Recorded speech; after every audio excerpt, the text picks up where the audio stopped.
and then I would post it on YouTube. So hi, we're going to be talking about the use case today.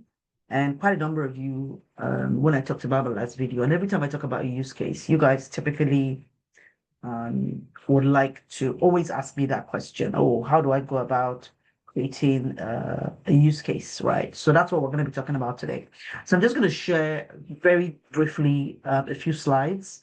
I share the majority of those slides in my program. So, because you guys don't know my program, you generally can't take watch the full one, but this is just a brief overview of what it looks like when you get on my program. So the first thing you need to understand with a use case is you don't use it on all your projects. Okay, so not every single project requires for you to have a use case. But what is a use case when we want to talk about the importance of a use case? Use cases are really important, especially because they give you a description of how your user interacts with either a product, a solution, a system, but it also talks about the importance of that interaction. And the importance of that interaction, excuse me, when you think about it, is there's a certain goal that your users want to achieve, right? That's why they're using that system.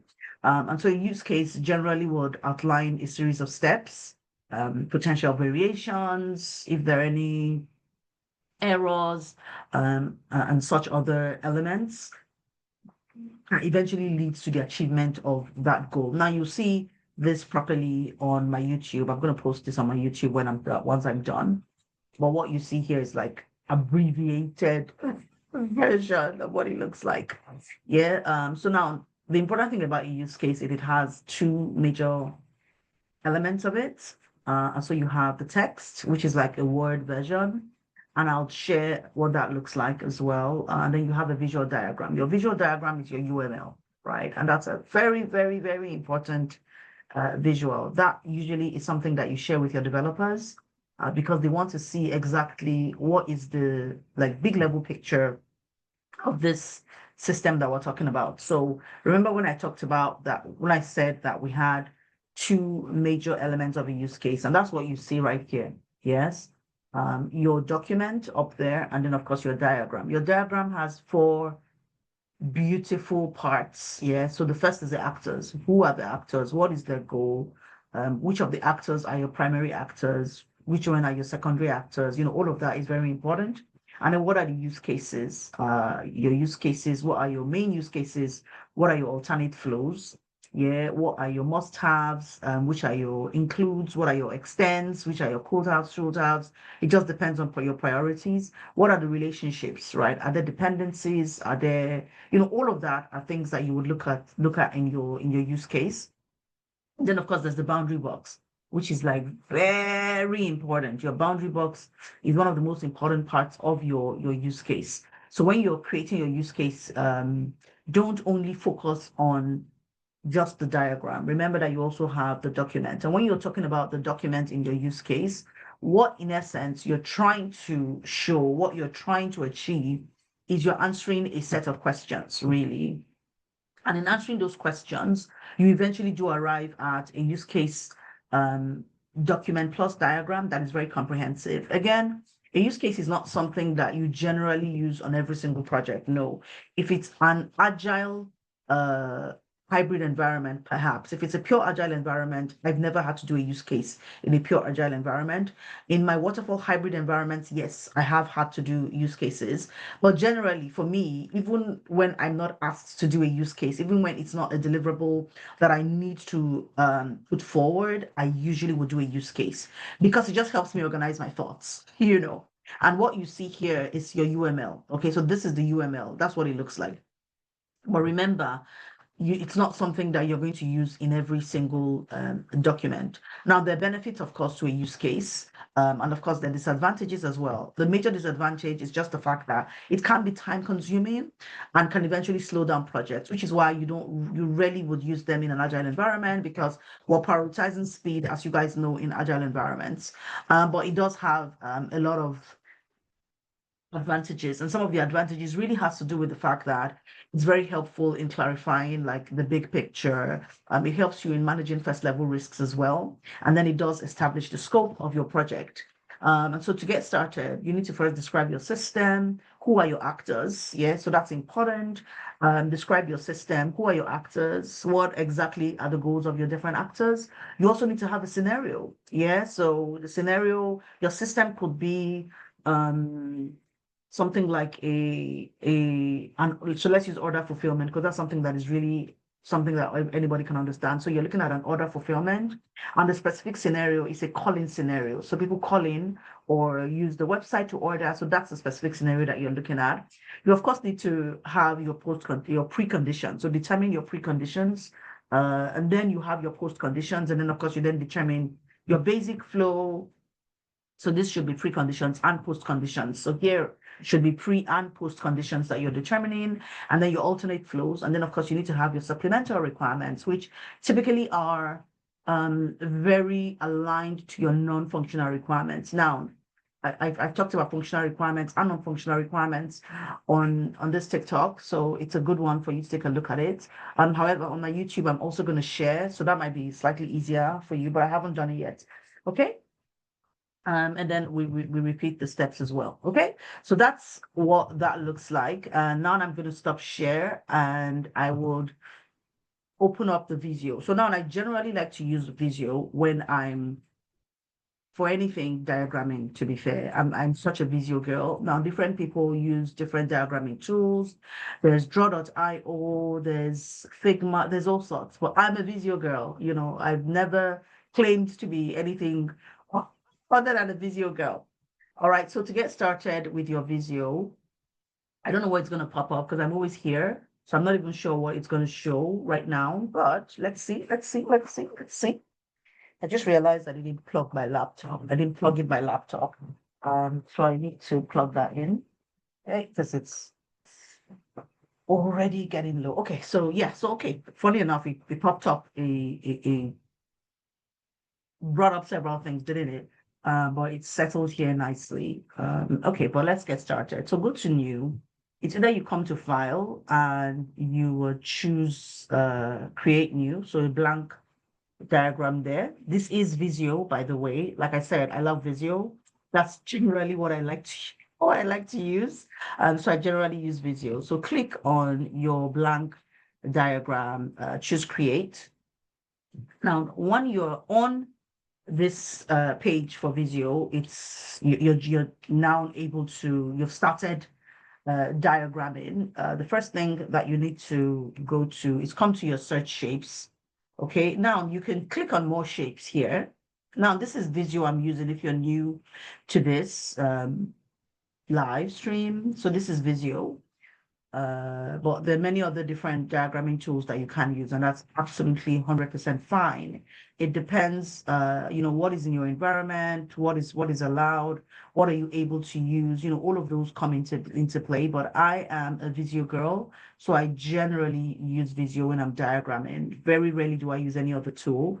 I think the only other tool that I use is Balsamic, and that's when I'm creating a low fidelity prototype, what you would call your wireframe. So I use Balsamic. I mean, I can use Visio, but it's not my preferred tool. So that's my preferred tool. So when you're doing your, if you want to use more shapes, click on your more shapes and come all the way down to software and databases. Once you come to software and databases, you go to software, click on software. Once you click on software, it pops up on all this for you in a dialog box. And you generally scroll all the way down to you see use case. Can you see use case? Click on use case and it would, bring all of this for you. These are the tools that you would use in your use case diagram, your UML use case diagram. However, you could have just gone to set shapes right there and type in use case. Even if you don't remember UML, type in use case, okay? And you're good to go. So for my use case, I generally like to keep it at a portrait shape. And that's simply because it's just an easier sell, okay, for me, especially. Again, it's okay to go to design right there at the top ribbon, go to design, and you can choose your orientation. But I like portraits for use cases. If I'm mapping a process, then I'll generally use landscape. But for this, I would normally choose portrait. Now, depending on where you are, you choose your page size. Again, this one of the reasons why I do like my Visio is because it's a Microsoft Office tool. And as Microsoft, we know the tools are very similar, especially in terms of their ribbons. So if you're used to a Word document, for example, you would take very quickly to any of the Visio tools, any other Microsoft tool, because you would, some things are very familiar.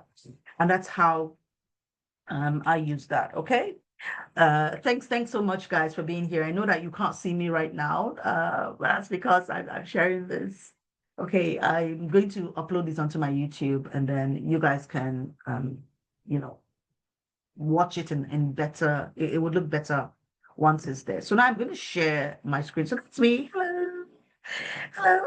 On screen, on screen, on screen, on screen. Yeah. Oh, thanks so much. Thank you. Okay, so somebody asked, I see that we have a few questions. So you can see my phone. I'm reading through my comments now. I'm not yet that high level creator where you see a video showing me. I'm not of that. Not there. This is me authentically just doing my thing and just trying my best to provide as much content to the community and just help you guys navigate the beautiful, fantastic world of business analysis. So yeah, so let's take a look at this questions before I go. So somebody says, GHG, that your name is really interesting. Thanks for loving my content. What's my opinion between business analyst and data analyst? I don't feel like my opinion matters per se. What matters in your career journey is your opinion. And you need to decide what it is that you want. Do you want to be a data analyst or do you want to be a business analyst? They're two very different things. Of course, as in all tech careers, there are intersections, there are places where you would see Venn diagrams that will show where there are connections, but they're really different in terms of the work that they do. As a business analyst, do I use data? I do use data because a lot of my work, a lot of my solutions, especially when I do my current state analysis, I do have to use data for my current state analysis. Otherwise, I don't even know what's going on. So I do need to review the data. When I'm also doing presentations, especially when I'm doing presentations, to be fair, there's no especially to it. I do need to also have conversations with my senior stakeholders, with any stakeholder. I would need to present the data. When I'm talking to like sponsors, my really high execs, like the steering committees, stuff like that. They would like to see the data. They would like to hear what is the return on investment. If I take A versus B option, what does it mean in terms of how much am I going to lose? What's the time? Like basically, what's the bottom line? So I use data a lot in my work, but the work that I do is not fully steeped in data or like a data analyst. And so in the career space, you just need to say to yourself, which one for you, especially when you consider work you've done in the past, when you also consider work that you want to do in the future, which one has the least barrier of entry? Okay, so some of these things are about your barrier of entry. Which one has the least? If you have one that has the least barrier of entry in terms of the fact that, as a data analyst, you've done the work before, the job that you're looking at, the industry that you're looking at is one that you're very comfortable with, then please go for your data analyst role. If it's a business analyst role, and again, you're comfortable with certain elements of the business analyst role, that I would say as well, please go for the business analyst role. But at the end of the day, it's really up to you what you do, how you do it, where you take your career. It really is up to you. My opinion really doesn't count in this. Doesn't count because I'm not gonna leave and do your career for you. That's honestly 100% up to you in this scenario. All right, so I hope that answers your question. My YouTube, you guys know that I don't even know. Okay, let me go and look at it. So this is it. I actually started one, guys. So take a look. I actually went live. It was so rubbish what I was doing. Seriously, I went live. It was rubbish. I didn't even know what I was doing. I was like, huh? Control Z. My daughter said to me, Mom, I think you should just go record it somewhere else. That's what I did. So yeah, that's the one that I started to record. So that's my YouTube channel. It's okay for Gladys Ajayi. Let me see. And there's a lot of stuff there already. Some of it are in my playlists because I do have several different programs that I run. And so if you're on any of my programs, this is the business analyst program, for example, the one that we're having right now. And we have quite a number of videos that I put. So once we're done with our classes, I generally load them up there. So here you can see that we have 12 videos already. And that's, my LinkedIn session, process mapping, requirements analysis sessions, and how to use Confluence, elicitation, all of that are stuff that we sort of I put up there. This is our kickoff session, our first session. So I put all of that there. And if you've attended my programs, you have access to this channel, to the videos for 12 months, right? And this was the June session as well. This is a program that I'm putting together. I'll probably put it up on my YouTube, and it's going to be subscribed content. And once you subscribe, you have access to it, but it's stuff that I'm still fiddling with. Anyway, so that's my YouTube channel. I don't have a lot of things there. For now, but I'm going to get serious with it just because I feel that it's slightly easier for me to use that medium, especially when I'm teaching for people who are not in my programs. Okay, so let's go back to this. Having said that, remember that I have my program coming up, guys. Okay, so please register for my business analysis launchpad. It's, I think, maybe the cheapest and most authentic that you get in the market in terms of what I'm going to give you and what you're going to learn. Okay. Yeah, I like money, but I also like being very truthful in my delivery.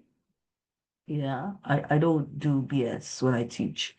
One is maybe because I really love business analysis, so it's more than just another thing that I do.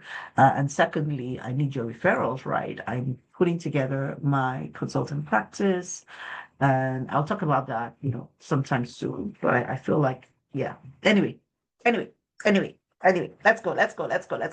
So for your use case diagram, right? Your UML diagram. I already talked about the document, and I'll show you what the document looks like. I'll pull up a PDF. I'll pull up a PDF and show you what that looks like. Now, when you're creating your diagram, for some, I've just seen people putting their use cases, like that, right there in the middle, and that doesn't work, right? Because that's a draft. What a use case typically is telling you is that you, the actor, are actually coming on the system. So let me use TikTok as an example. I don't know how to flip my screen. I wish I could flip my screen. Let me see if I can flip my screen so that I can talk about this whilst I'm talking. I'm not sure if I can flip my screen, to be fair. I'm not sure I can flip my screen. I'm not sure how to do that. Once I'm already going live, before I go live, I sort of know. Oh, found it. I didn't know I could do this. To get. I honestly didn't realize I could do that. Anyway, so let's talk. I've just paused. I resumed the recording. Everything is back up now. So the first thing that you do, I've explained how you get here, so you can watch those. And then, of course, you need to start with your subsystem. And again, you just literally drag it and you drop it. Okay. So you drag it and you drop it on the screen, and that's it. That's literally how you create your use case. With any of these elements here, that's how you use them. Okay. That's how you use those shapes. Once you've gotten your first element on, which is your boundary box, remember I said to you that there are 4 major elements that you use in creating a UML diagram. Okay, the 4 major elements are your boundary box. That's number 1. And let me give an explanation of what your boundary box is. Your boundary box, and I'm just going to flick my screen again so that I can talk with you guys. What your boundary box really is right now on TikTok and on Zoom, where I'm using both platforms, on YouTube that you would watch it on later. I'm not actually inside that system, right? I'm not in TikTok. I'm in my house, projecting my screen, and you can see me. I'm not in YouTube. I'm not in any of these other channels, right? I'm interacting with the system. I'm external to the system, but I'm interacting with the system. And same with you, right? You're interacting with me from your homes, from your offices, from your car, from wherever you are. But guess what? You're actually interacting with the system, right? That's what this boundary box is. That boundary box is representative of the system that you're interacting with. And it's showing that you are an actor. Now I'm going to show you the actor. So if you're creating your use case and you don't put your boundary box, you've generally mixed it up already, because you really do need to have that boundary box. And then you have your actors. And once again, you just drag and drop them. If you have one actor, if you have two actors, whatever the number of actors that you have, please just drag and drop your actors. We have them on the left, on the right. You have your actors generally on your again outside the boundary box. And again, I've explained why you're outside the boundary box. You're outside the boundary box because you're interacting with the boundary box. So this is me now. This might be Madalena. This might be Senyo. We have all of you guys here interacting outside of TikTok, even though we're interacting with TikTok. All right. Now, with these guys here, you do have primary and secondary actors. Your primary actor is that actor who initiates the use case. They're usually on the left. So you see there is the left side and there is the right side. Your primary actor will typically be on the left side, not on the right. So this is the right and this is the left. Your primary actor, you will find them on the left. And normally, always, you would have, if you have more than one actor, your primary actor would be on your top left corner. All right, so this guy right here is our primary actor based on the rules of a use case. Now, a use case is like, it's called unified modeling. That's why you hear UML. Okay, UML means unified modeling language. That means we're modeling certain things. What is a model? A model is a representation of the reality, right? So that's what we're doing with a use case. We're representing reality of this system, this solution that we are going to be working with. Yeah. So that guy there, remember what I said, your actors are on the left, they're on the right, but the guys on the left, the guy on the left is your primary actor. Well, once you have more than one, then you would have the one on the top right corner is your primary actor. And what does that mean? It's the standards, right? It's a standard language, no joking. I cannot get on the flight if I don't have a boarding pass. My boarding pass is a language I use to communicate to the flight attendants, to anybody who is connected with that flight, and letting people in that I am a bona fide flyer. That is the language, right, that is used on flights. And that's the same thing with a use case. It's a unified modeling diagram. Anybody anywhere in the world should see my use case and understand when they see this actor up here, that actor is my primary actor. What it generally means is that person, and I've painted him in green or her in green, that's the person that initiates the use case. Your primary actor usually initiates the use case. So for me, I am the primary actor because I initiated this live that we're having on TikTok. And then you guys joined in, right? which is absolutely exciting to have you all here. If you have any questions, please feel free to pop in the questions in the chat. When I come back to the chats, I'll respond to them. Yeah, so that's my primary use case. And then I would begin to this is the third element, your use case itself. Is the third element. So let me explain the three elements again. One is the boundary box. That's what I'm highlighting. The second element for your use case UML diagram is your actor.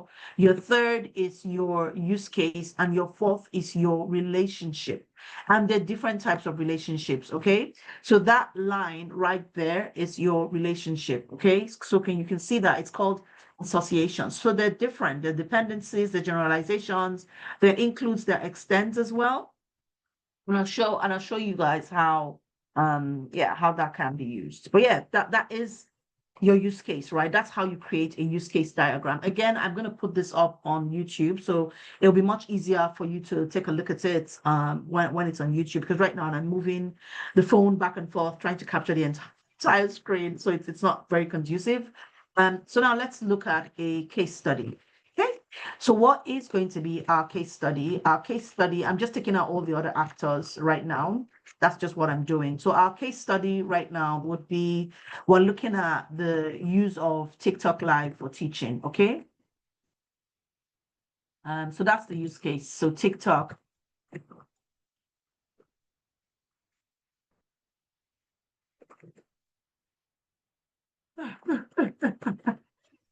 Use case, okay? So that's our use case. So how did I do what I just did, right? So let me undo. If you come and look on that use case, you see the name right there. On your boundary box, there's name. All you need to do is double click. Once you double click, it highlights it and allows you to type whatever you want to type on it. Okay. So that's simply what I did. I just double clicked. I realized that I didn't teach you, I didn't mention that. And that's it. Okay. So I'm just going to redo Control Y and put that back there so I don't have to type it all. Why is it not allowing me to that? Come on. Don't be mean to me. Okay. There's a lot going on. So it needs some time to reboot. Let me see if I have any other questions. Does anybody have questions? No. Yeah. So if you're here, you're just joining in. Thanks for coming in. Thanks for joining. So we do have I do have a program that is coming up. It's a business analysis work experience program that's starting in January, but there's one this December, and that's your BA Launchpad. It's for a ground zero business analyst. You've never really done anything business analysis before. You want to pivot, you want to start a new career path, you've been really interested. That program is for you. And the link is in my bio, so please jump on it and let's learn together. All right, so let's continue. So I'm going to pick my use case and I'm going to put my use case in there. And so we're looking at TikTok, right? So what would we say is that I need to start a live. Okay, so I need to start live. I need to use camera. Okay. What else do I need to do? I need to send a message. So these are my use cases. What does a use case mean? A use case means how am I going to use this solution? How am I going to use this system? A use case for your kitchen oven, for example, is you can bake a cake with it. You can grill something with it. That is a use case for your kitchen oven. So every single thing has a use case. If you are on your thinking of a very easy one that everybody. So if you need to buy a ticket, for example, on your train line app, yes, a use case would be that you want to buy a what are all those different ticket types? So there are many different ticket types, right? You have the ones that are before 9 a.m., which are your standard tickets. You have your super off-peak tickets. You have your super off-peak tickets. You have your off-peak tickets. So those are all use cases for using Trainline. Now, if I decide to buy a super off-peak ticket, do I also want to choose a seat, right? So those are, do I want to upgrade my ticket? Those are all use cases. So that's what really a use case is. It's just saying, how is this actor going to be interacting with, this system, this solution that we're looking at? So that's what it is. And that's what I'm simply doing here. Okay, so we do have your start live, which is what I've done. I want to be able to use my camera. I want to be able to send a message or receive. So yeah, let me leave it as send a message. Remember, I'm keeping it really simple here. Yeah, so keeping it really, really, really simple. Now, something you would notice, right, is what? Look at the language I'm using. Start live, use camera, send message. It's called a verb and noun notation. So a verb and a noun, because as a BA, you're showing that this actor is going to be doing something, right? This person is going to be doing this thing on this system. So that is an action. They're going to be interacting, they're going to be acting on the system. So you always use your verb and your noun notation. You can't just say camera. No, sir. Use camera. We're not labeling stuff on the shelf here. So you always use your use verb noun notation. That's the format. Remember, this is a standard. Anybody, if I take this to the South Pole and they know how to read a use case, they would look at it and they will understand it. Okay. So now let's leave it at this three. What else do I, okay, something else that you want to do is maybe gift. I don't know, you can send gifts, right? But I may not receive gifts. So give gifts.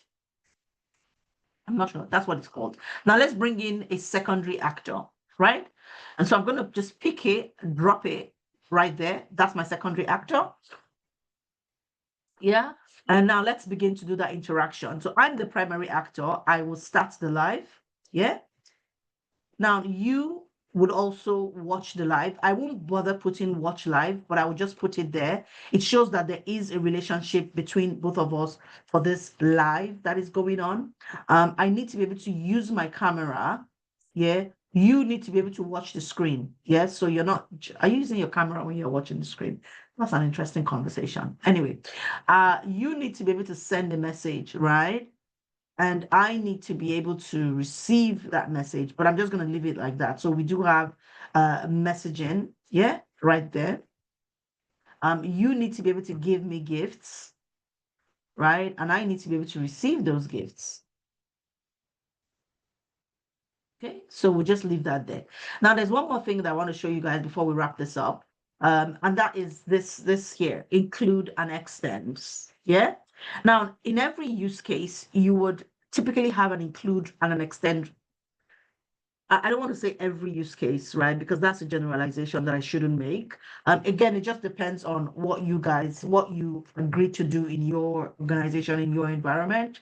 But an include and an extend relationship is really great because what it simply means is you need to be able to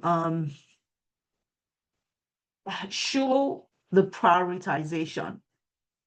Okay. If I say that every time I start a live, I need to be able to stop the live. Okay, so that is a use case. So I'm going to bring that another use case here, and that is a sub use case. So what I do with my use cases is I like to put my use cases like in a line right there in the middle. My sub use cases, I change the color. And that's just personal. You don't have to do that. But anybody who I've worked with sees my use cases, they know that that is a sub use case. Okay. Now there's something else I didn't show you guys. Now you can change these colors. You can decide to choose another type of color. Go to design on your top ribbon and you can actually choose different colors. So you see here that I'm changing the colors here.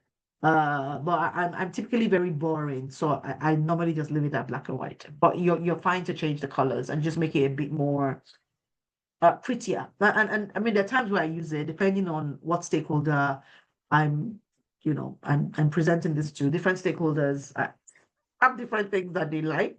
And so sometimes, I just generally yeah, depending on what they like. Know your stakeholders. As a BA, one of your you can't do, you're a facilitator, right? That's your job generally, having conversations with stakeholder. That's like you always do it.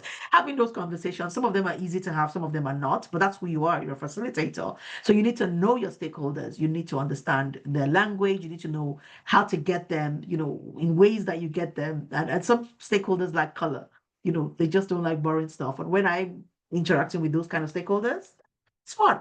I put the colors, but generally I'm not a color. Yeah, that's not me. Anyway, so I need to start live. I need to be able to end my live. Now, would you say that that is a must have or it's a could have? If I start a live, should I be able to end a live? Every time I start a live, and this is a question for you guys. Every time I start a live, should I have the capacity to end the live or can my lives go on endlessly? What would you say? Would you say that I should be able to end my lives and not just start the lives? A must have. And fantastic. Miss Tura, I love you already. Must have. So because it's a must have, that is an include relationship. Absolutely. That is an include relationship. Your includes say you have to do this thing. Okay. So that's what a must have is. So I'm going to flip my camera again. And for my must have, you represent that with your include. So can you see I'm picking that include relationship? That's it right there. Yeah. So now it's an include. Now notice something about the arrowhead. The arrowhead is pointing from my main use case to my end live. And what does that mean? It means it's include, right? You have to do this. If I start my live, I must end my live, right? Otherwise, I don't know, it's just going to go on endlessly, and that can't happen. So that is an include relationship that you've seen there. Now, what do you think could be an extend relationship for any of these use cases? Can anybody think about an extend relationship for any of these use cases that we can see? Think about camera. There's something I've been doing with the camera. Gifts is an extend relationships. Yeah, so that I've left that in there because that is a relationship. So maybe we can say, yeah, maybe we can say use gifts. Just because I want to use something that you've said, and I'm just going to go copy this. Control C, Control V, and I would say give gifts. Okay. And that would be an extend relationship. Now, for your extend, your arrowhead is pointing in the other direction. What have I done now? Sorry, I need to flip that. So I'll unglue that. Actually, I'm just gonna, yeah, that's it. Okay. Yep. So now it's an extend relationship. So you don't have to. Yep, that's it. So you can see that the arrowhead is pointing from give gifts, not give life. My goodness, give life. Give gifts. Yeah, that is an extend relationship. Now, if we come to camera, I've been flipping my camera back and forth, right? So guess what? I need to, another extend relationship right there would be flip camera. And that would be, again, an extend. Because I think this is my third live ever on TikTok. And in the other cameras, I don't believe that I flipped my camera. The other lives, I don't believe I flipped my camera. I don't remember. So again, sorry, that's an extend relationship. So it's an extend relationship. Yeah. And that's it. Okay. Now I can choose to break down use camera and take that as a main use case and really put in a few other things in there. And that's absolutely fine. But again, remember, we're keeping this very high level. We're keeping it really simple. Yeah, so that's it, right? That's what these are in terms of our use cases. So I've given you guys a really clean overview. Come on the program, learn a bit more about this. Also learn how to create your documents and your diagram for your use cases. I just want to show you I want to show you what the document looks like so that you sort of that makes sense to you, because I said to you at the beginning that a use case has two parts. You have your document and you do have your diagram. Yeah, so those are important. So I'm going to share. Yeah, so now you can see. So I'm going to stop share and reshare so that you guys can see that way you can come back on that. And this is an example of a use case document that you see. Yeah. So you can see that, right? That's the description. Those are the actors right there. These are your preconditions. You then have the basic flow. If you go and buy a ticket on the ticket app, this is your basic flow. If there's a problem, for example, that is when you then go to your alternate or exception flows. You need to link your exception flows to the basic flow. And then, of course, your post conditions. What happens when you're done? Your supplemental requirements typically are your non-functional requirements. And follow me, okay? And I'll talk about non-functional requirements on another video, not today. And then, of course, you have your visual model. Your visual model is what you then put up. Yeah. So that's it for today. We I can't even believe how long have we been here. How do I check the amount of time I've spent on my live? I'm not sure. How do I know how long I've been here? I'm not sure. Anyway, it doesn't matter. So that's it, right? It's been great having you all here, having this conversation. I've been able to teach you. Remember my program. Please refer somebody who wants to get into business analysis.